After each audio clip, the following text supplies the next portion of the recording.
Hey, what's happening, everybody? God bless y'all. Welcome to Pastor Jerone TV. I'm your host, Pastor Jerome. There appears to be more bad news for the NFL. The NFL is lining up with the one world order, is lining up with the Democrats and the plan to segregate us and keep us away from God and one another. Okay, they want to keep us from one another and from God. Okay? So, the NFL is telling players that they have to remain keep social distance during the season. It's okay to protest. It's okay to go out there and protest. You can go protest. It doesn't matter how many people are out there. It doesn't matter what they're doing. You're welcome to go do that. But if you're at a birthday party or if you go to church, we're going to fine you. That's right. That's the way it's going to be. The NFL has become more and more demonic. Now, I'm going to tell you something. I noticed over the years that the NFL logos begin to look more and more like Baphomet kind of stuff. If you look at the Texans, just look at that. Look at the ram on the ram's horn. It looks more evil. It looks more diabolical. And they're starting to shift this stuff even more to a satanic kind of look. But now you're trying to govern the players' lives off the field as if they can't get COVID from tackling each other and being on top of each other, tackling and rolling on the ground, and somebody could have COVID, but you saying they can't go to church. Okay? They're going to have a mask, and I guess the mask isn't enough. They want everything to line up with shutting down the country. And if you see an NFL player with that type of status out at the church, well, then it shows everybody it's okay to go to church. But you can go to the grocery store, you can go and protest, you can go everywhere else, but don't you go to church, and don't you do any gatherings, any social gatherings. What's up with these people? Who do you think you are to tell us that I can't go to church? I was with the Raiders, the Oakland Raiders, and very devout Christian. I'm a very devout Christian. I'm devout in my faith. I love God. I know what God brought me out of. Okay, and I'm not turning back ever. Well, we was doing training camp, and it was at the end of training camp. The coach, Mike White, he wanted to take the whole team to go and tour the winery. You know, there was nothing wrong with it. I don't drink wine. I don't smoke. I haven't had a drink of wine or alcohol in over 30 something years. No, none of that. No smoking, no weed, no nothing. So I asked him, I said, I don't want to go. I don't drink. So I'd rather not be seen there. He said, well, you're going to have to go. He said, but you can sit on the bus, but you don't have to go in. I said, I'm not going in. I said, I'll rather walk back to the hotel. I'll get off the bus and I'll walk back to the hotel. You can kick me off the team if you want to, whatever.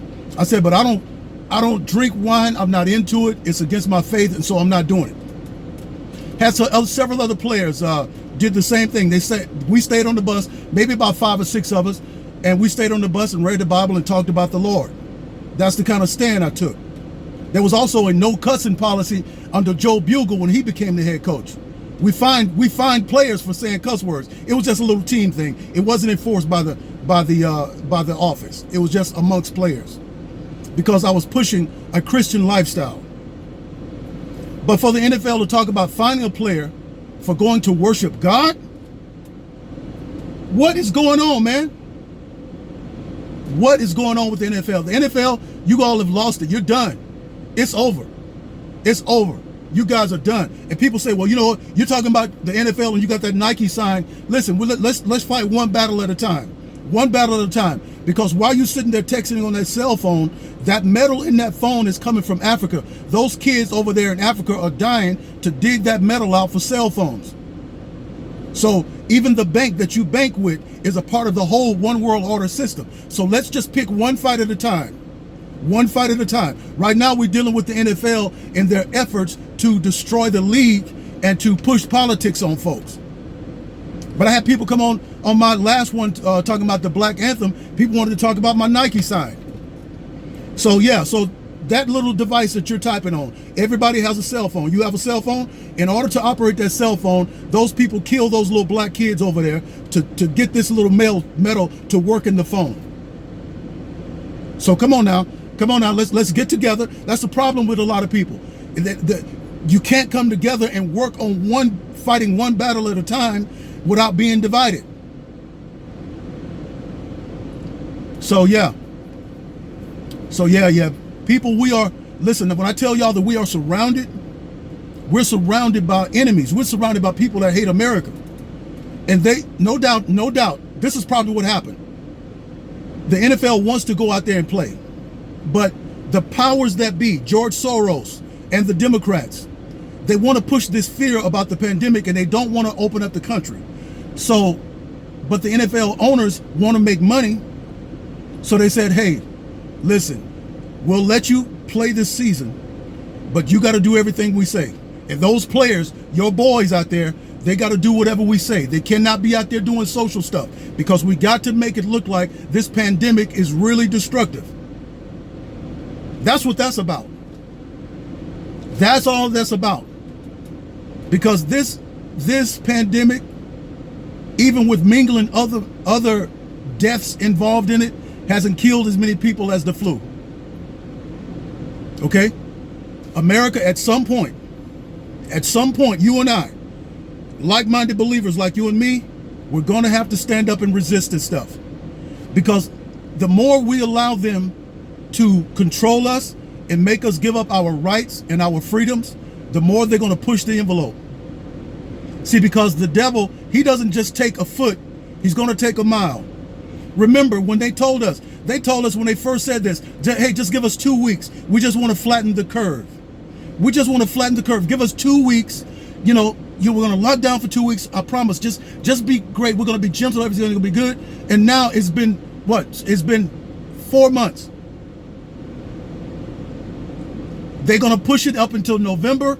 And then if they lose, it's going to push it out even further than that. And it's going to be mayhem everywhere. Listen, these people are not going to relent.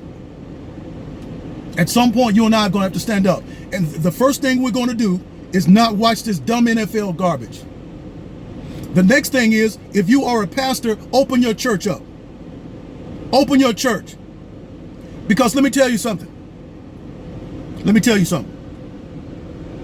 You need to open your church up, because now we see that whatever is good, they call it bad. And whatever is bad, they'll call it good. And whatever we need to do, they'll tell us not to do it. And whatever we shouldn't be doing, they'll tell us to do it. And we've got to learn the tricks and the weapons of our enemy. These people are American haters, and they're trying to bring in the one world order. So we have to be strong during this time. We can see them attacking the church. Why is everything else open? You can go buy alcohol. You can go to the liquor store. You can go to buy marijuana. You can go to the, Dr. Fauci said you can find a woman online and go meet with her. You can go to a prostitute. The prostitutes ain't off the street. They still on the street. All kinds of evil. Every evil work is open. But the church is closed, and the pastors are agreeing with it. The pastors are agreeing with it. Where is your faith? Where's the faith that you were supposed to have? Okay? Now we're facing the Goliath. Now we're facing Goliath. How many of y'all have preached some of them big Goliath messages? We're facing a Goliath now. Is this how you're going to do it? You're going to stay in your house and stay here and not have church? But anyway, that's my little spiel. I'm upset with the NFL. I'm very upset. See, this two things about my world. I'm about the church. I love God. I love Jesus Christ. I love worship. I love prayer. I love to see the saints develop. I love to see saints worship God. I love to sing praises to the Lord. But when you take that away, now you're my enemy. And then football is what I did all my life. I played football, I played sports my whole life. And to be able to watch a sport that I had the privilege of making it to. I was an NFL player. I played in the league. But to watch these people bow down to a satanic spirit and then let them go do everything else except for worship, it's uncalled for. We can't take it anymore. No more. If you're with me, just leave a message. Say no more NFL. No more NFL. No more NFL. No more. We're done. We're done. I don't care nothing about the preseason. I don't care anything about any of that stuff. Y'all can kick rocks. Leave a comment. I'll see you on the next one.